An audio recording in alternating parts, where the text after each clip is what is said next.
announcement ng used to be. Oh, used to be my idol, Lee Seung-gi. Bakit naman used to be idol ko pa rin yun? Sige na nga.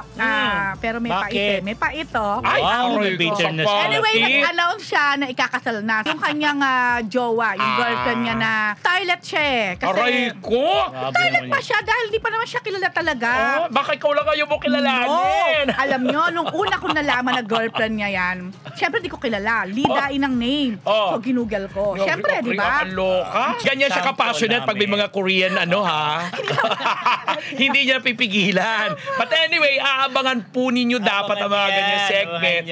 Kasi alam nyo naman si Rose. Hindi na yun. Basta meron. Marites University goes to. Anyway, congratulations, Lee Seung-gi. I hope you'll be happy.